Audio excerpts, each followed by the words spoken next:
Hey guys, today I'm gonna be playing a game called Sepia Tears, or however you say that name. I don't exactly know how you pronounce that. Anyway, I have no idea what this game is about, so let's just jump right in. Well, you've heard of the Mayfly, right? It's one of those odd winter days when the snow is falling but it isn't cold. Oh yeah, I have experienced that before. It's weird. Either late November or the beginning of December, right around the time when the dollar stores start playing Christmas music and the couples go skating. One of those odd winter even, evenings, the same month, 3 o'clock p.m. through the lens of the classroom window. I would describe the muted texture of the light through the glass, but it's become all too familiar. I'd like to be raving about the miracle of flowers blooming in spring. The novelty's gone. Chairs screech against the tiled floor and students chatter around, but the sounds fall on me, weightless. The mayfly? The bug that lives for only a day once it grows its wings. It's a great metaphor. You must have seen it before. My mind wanders sometimes. It's like being stuck in a room with the TV set to the local news, almost muted, but not quite. Or like reading a boring web page because you're too lazy to click away. Having a voice in your head that won't shut up. It used to bother me, but I can handle it now. Listen to music on my way home. Play a video game before you go to bed. Kill time any way you can and it won't be so loud. Ever wonder why they even bother? It's simple, really. You pick up your books, stand up, and put on your gloves as you walk through the early winter chill. Get home, make a snack, relax, and let the process repeat itself. Life is the easiest thing in the world when you think about it. But sometimes memories resurface. The horrible red brown that enroaches on my vision, creeping from a box locked safely away. Oh, it's cold. I hadn't noticed before. It looks like it's snowing. Was I out for that long? I was walking home from school a moment ago, I'm sure. Or is this a dream? That would make sense. But then why am I wearing my school uniform and why is my wallet in my pocket? Well, that doesn't prove anything, but might as well roll with it. It's seriously pitch black here. I can make out the snowflakes just fine, but nothing seems to be lighting them. I'd better start moving before I freeze to death. Ah, that light, it's.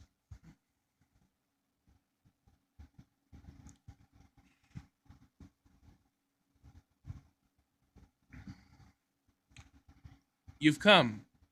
You. Thank you for coming to see me. It's lonely here, you know? Lonely, yeah, I can't deny that. It's peaceful. It's a peaceful prison, trapped in the darkness under the soft snowfall. But it's a prison. What's the matter? Are you glad to see me? I. She looks familiar. I'm sure of it. The memory teases me like a vivid, lucid dream, but I can't grab hold of it. It's been such a long time. I thought you would have been ecstatic. Uh, uh, I open my mouth, but the words are lost. The more I search for the memory, the more her eyes bewitch me. As snowflakes land in the girl's hair, I force the fresh words in my mouth. Who are you? Do you really not remember me? What a shame. We have so much to catch up on. Her smile is confident, mysterious, somewhere between angelic and doll-like. There's nothing to worry about. After all, we have all the time in the world. So then, who are you?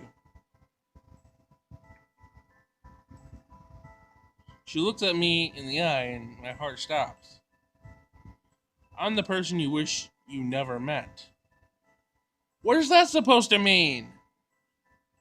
She embraces me and my senses freeze until a color strikes my eye against the monochrome backdrop. Hanging in the stillness, a red ribbon drifts from the side of her hair. And on the inside of that ribbon, something is written. But just as fantastic as that is the fact that the words are scrambled, blurred, even through my eyes, are only inches from it. That ribbon, don't you remember? It was your. Her voice fades away. I glance at the ribbon again, but before I can move closer, my stomach flips upside down. Well, what? The girl's warmth fades from my arms. Uh, uh, ah. Is she disappearing?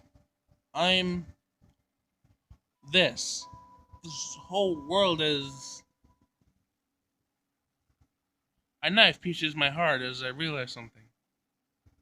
It's not this world that's disappearing. It's me.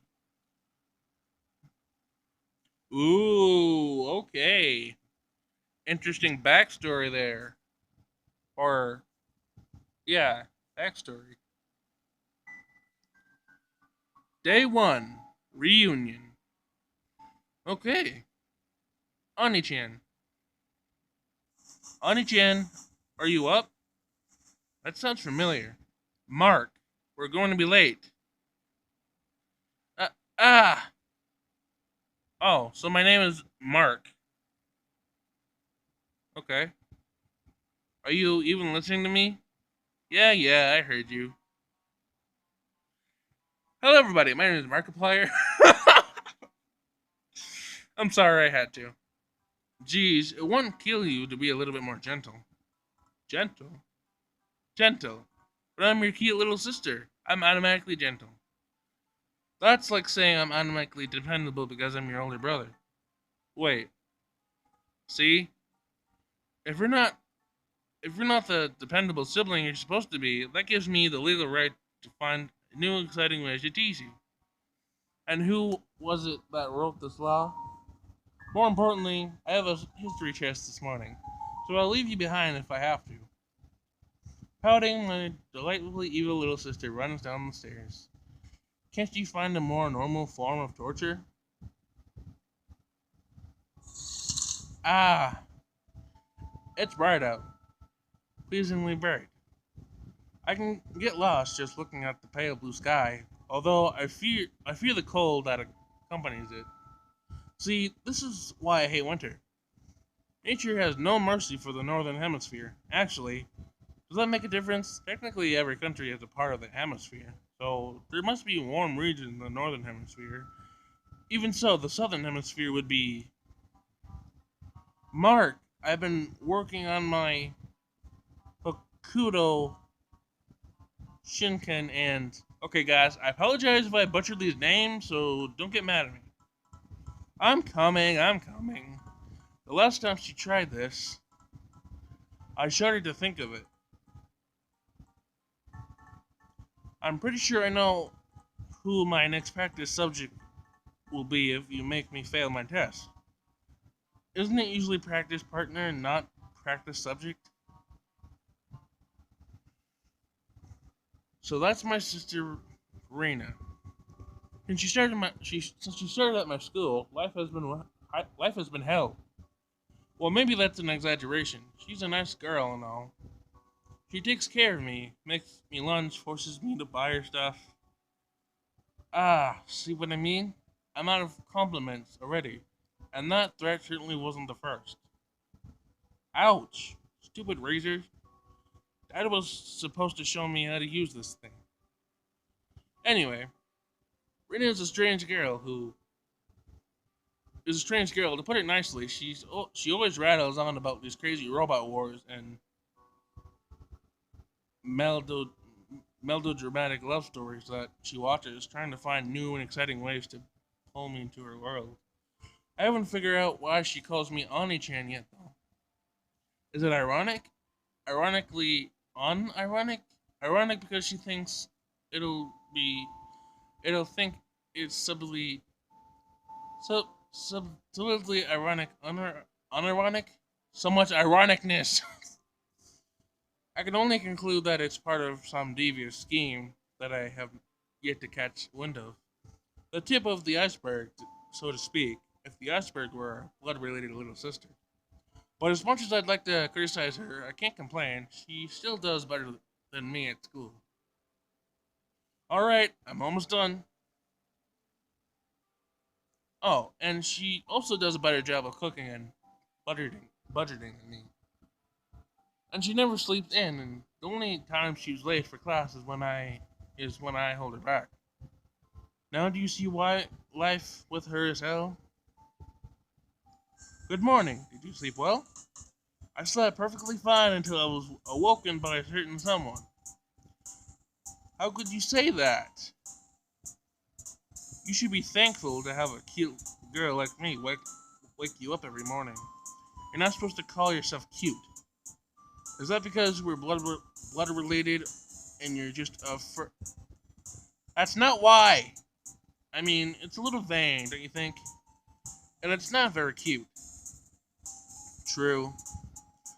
But what if I'm only doing it to unnerve you? Good point. Well, I do have to thank you for keeping me on my toes all the time. You're like my mother, is what I want to say. But I imagine her twitching smile and my laugh flashes from my eyes. So, Rin, you have a test this morning? Yep, I did a quick review with my friends yesterday, so you don't need to worry about it. I wasn't worried.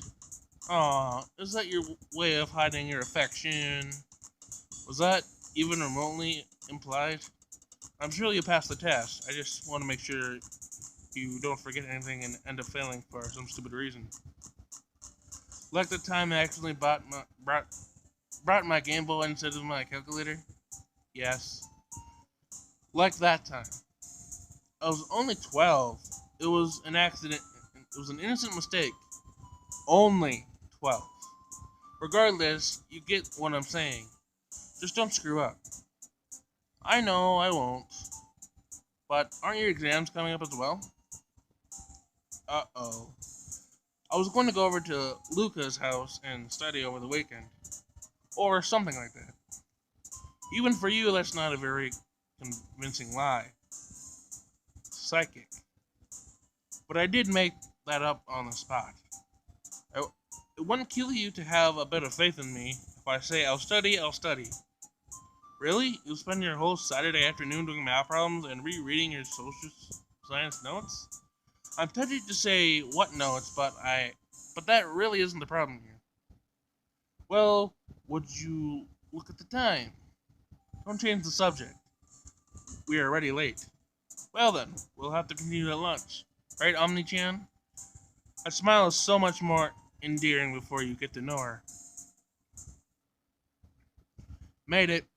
I leap past the front door as the clock strikes 8 o'clock, inhaling a lungful of December air. Not bad, Mark. Not bad at all. You were taking so long with your bag that I thought I'd really have to put the gloves on. I thought you were going to leave me if I took too long. I was only kidding. Leave my only brother alone to walk to school on such a cold day? I couldn't. And yet you can practice your anime fighting techniques on me. Well, when you look at it that way, but mastery of the martial arts can be extremely important. What does that have to do with anything? It's important, really. Yeah, I know. Self-defense and all that. No, not just self-defense. It's an extra weapon in your arsenal. What? Okay, picture this. Imagine that you're fighting against an enemy who already knows your techniques. And why would I be doing that? Because the person challenged you. Because he kidnapped the princess. Use your imagination. But what if the princess is another kid? Then you'll just have to go look for her. Ouch. Anyway, let's say you end up with combat with someone who knows they're good with long range weapons, like a crossbow. They already know your weakness, and all they have to do is dash forward and fight at closer range. The archer won't be able to react fast enough, and the attacker will have the advantage. But what if you're using a mind range weapon, like a lance? A lance? That's easy. A well-trained warrior, one proficient with both bows and axes, and everyone knows that an axe beats the lance. True, but then couldn't you just learn magic and attack from a distance? Yes, but what if your enemy knows that you're a magician? A skilled axe welder would eliminate you with a single strike. No critical necessary. Even every magician needs an ace up its sleeve. And what ace is the martial arts? That's one option. You see, magicians draw their power and internally, not externally. Magic, unlike sorcery, flows through a natural internal circuit before it can be used in the form of a spell. The, the use of these circuits can drain much of the emulator's magical energy, resulting in weakening of the Magus's combat ability. In this scenario, even a trained Magnus, ma- even a trained Magus, would be susceptible to the attacks of the ordinary human, more so if said human is skilled in hand-to-hand combat.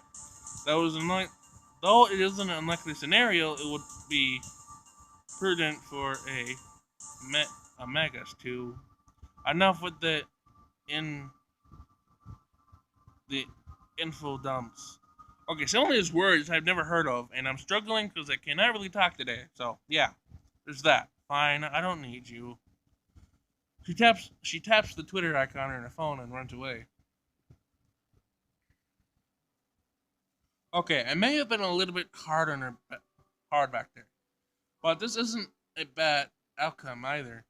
You'd think the streets would be a bit more busy in the morning, but no one ever passes by here. It's hard to get used to it if you're from the city, but I've lived in the suburbs my whole life, and I like the peace and quiet. It's nice. Oh, I skipped that an accident. Lets your mind wander to things you'd rather avoid. Mark, huh? What was that? I look around and momentarily spot a figure, but it disappears before my eyes. Strange, she looked familiar. Meh. Can't be that important. 2 weeks later, I would look back on the moment as the first in the series of very, very silly assumptions. Mark, you're actually early. A familiar voice welcomes me from the cold. In front of me stands a young man that I've known since the beginning of high school and that I sometimes wish I didn't know. On time is more like it. We barely have 5 minutes until the bell. That's still an accomplishment coming from you. Oh, hey, did you bring your notes for the presentation? My other friend Lillian voices her question politely, unlike a certain little sister. Well, Rin was on the computer until midnight and my laptop needed recharging and your house was constructed without power outlets, of course. Fine, fine, I'll print them out at lunch. And there goes the bell. I can't believe I'm saying this, but I'm actually looking forward to the boring lecture if it means I can relax.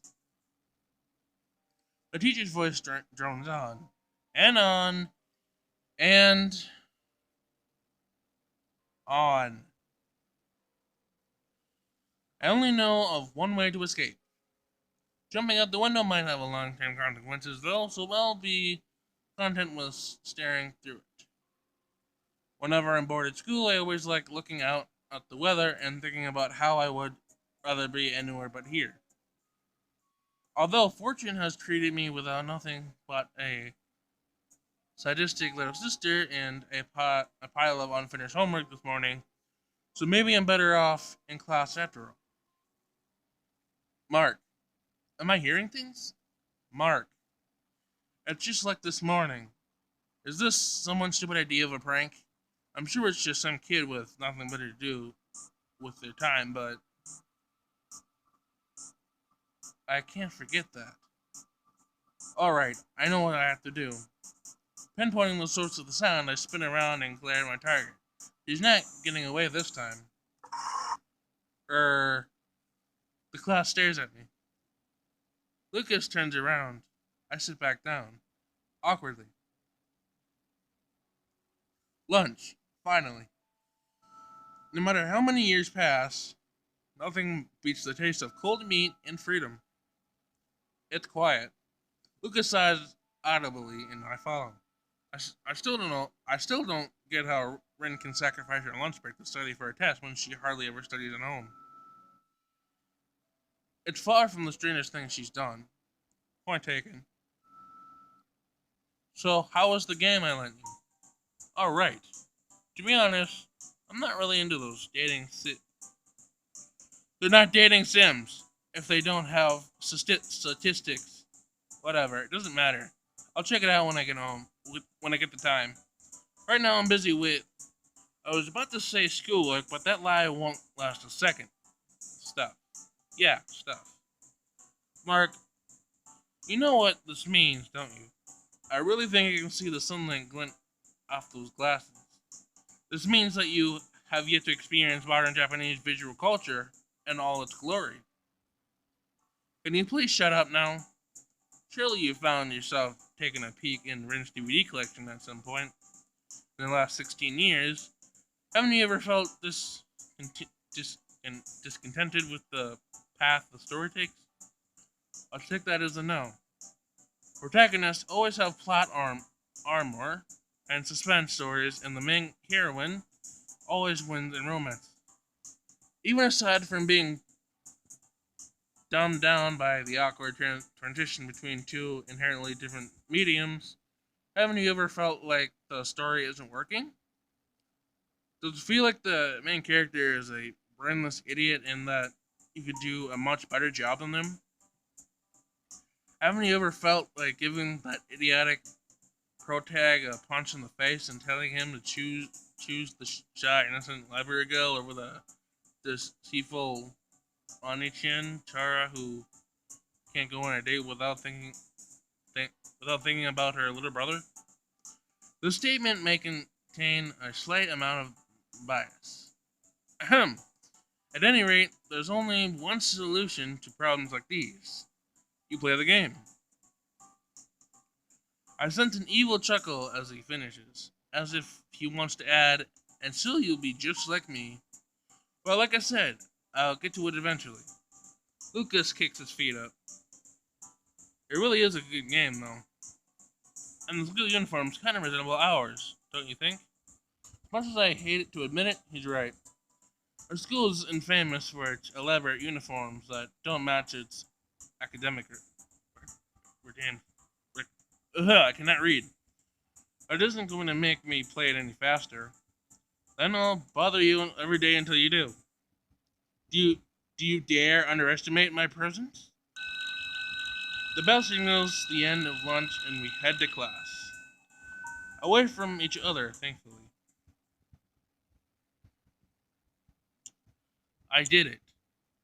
It took a few years, but I did it. I made it back, and won't be long before I talk to him again. A clock ticks in the background as a girl gazes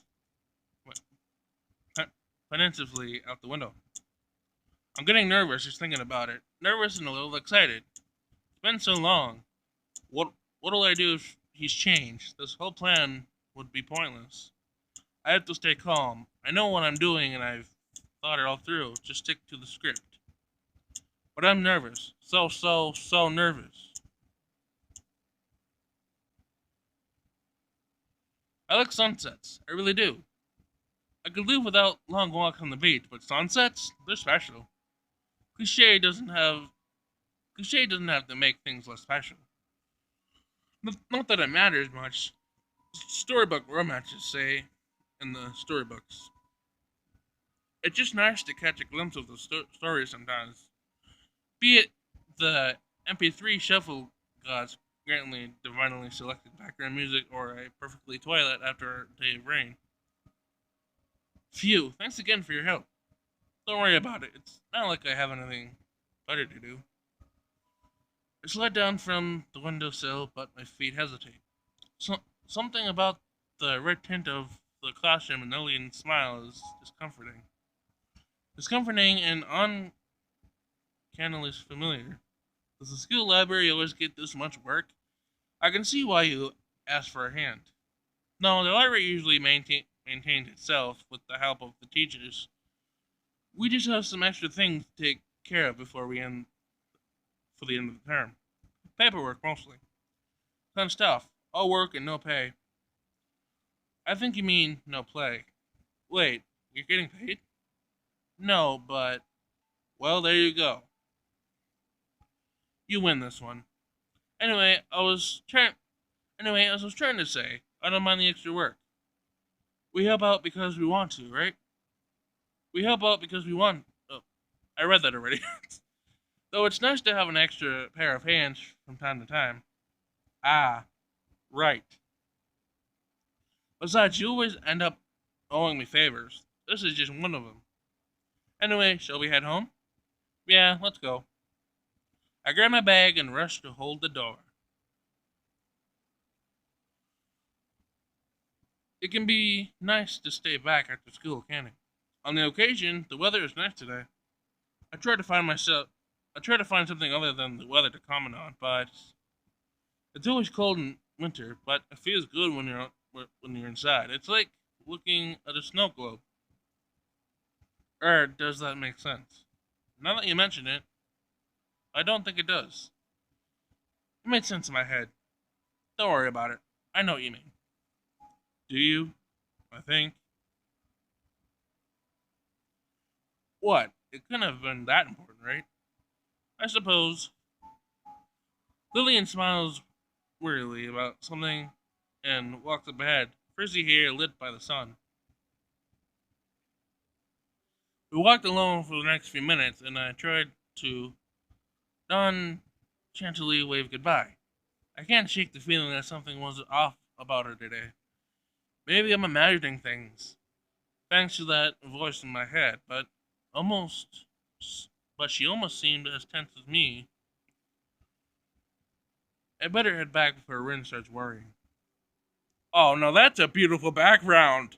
That's a beautiful background. I like that. I turned to walk home, but Mark. Okay, that's it. The world just isn't normal today. Mark. I'm getting to the bottom of this. I walk for a few seconds and pretend not to notice, before spinning around. Okay, who the hell is that? I don't understand. I'm confused. It's a girl. She stands out, long purple hair and a red ribbon, swaying in the breeze. She reappears in an alleyway to my left, and I see her lips move. Lo me. The minute I step toward her, she points to her right. It's the road that leads back to my school. I look back at her, or at least I would have had she not already disappeared. That arrogant. Alright, now she's really done it. I'll run through this town all night if I have to. You're messing with the wrong guy. Before I realize it, the sky darkens and the clouds drift in. From time to time, I catch a glimpse of something white out of the corner of my eye, but it disappears before I can identify it. She is deliberately dashing through the side streets, and she seems to be exactly one street ahead. I gasp for breath as I reach the school building. The girl stands daintily in its entrance. You, stop! She grins and runs inside. She has a graceful quality about her. I say run, but it's more like she's gliding. Of course, that's not going to stop me. I can't take glimpse of her feet at the bottom of the staircase. To the left hall. You're running out of places to run. Stairs? Again? No, wait. These are the stairs to the roof. Why is the door unlocked in the first place? No matter. It's over now. The sky turned black before I realized it, and snow drifts cautiously down. The last piece of the puzzle falls into place. The purple-haired girl, the snow, the black sky. Saw it all in my dream. Wait, so that's the girl? Wait, so that's the girl. Okay. The girl looks at me from the edge of the roof. Thank you for following me. Oh, how many things should I be yelling at her right now? But I can't. My mind isn't functioning like it should.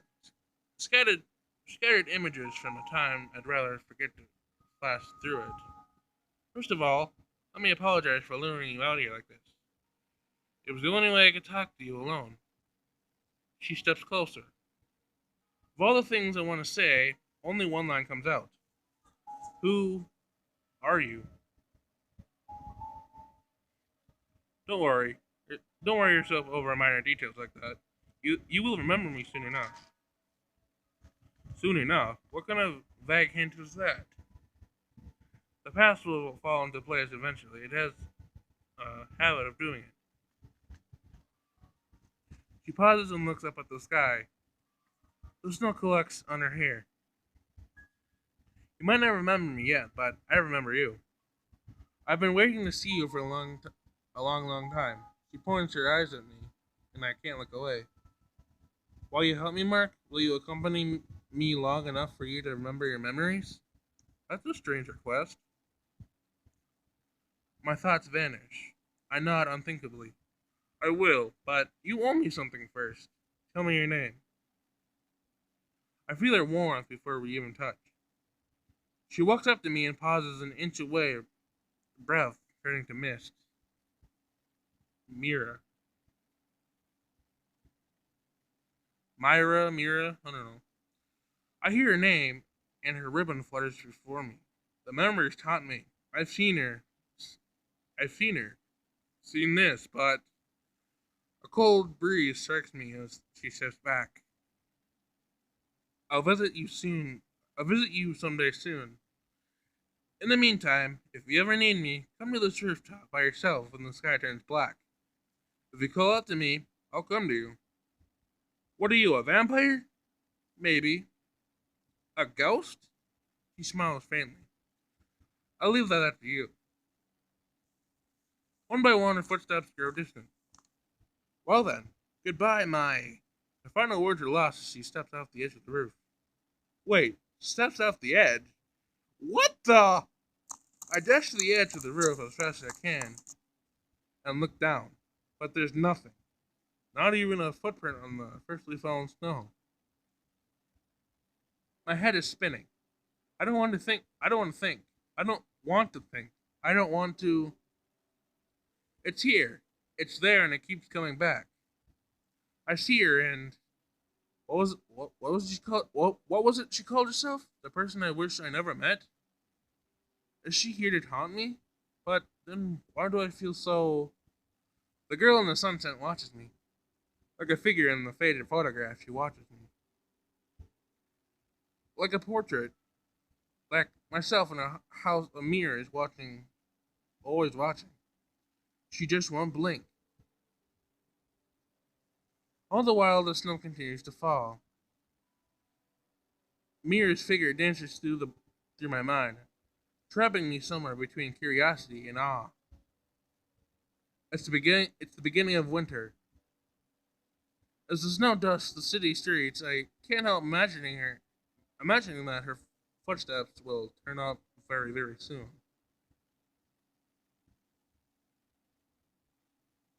Okay. Day 2, Winter Stroll.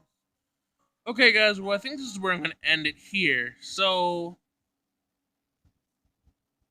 if you guys enjoyed today's video, make sure you leave a like on the video, subscribe, turn all notifications so you never miss a single video, and comment down below. And I will see you guys in the next one. Peace out.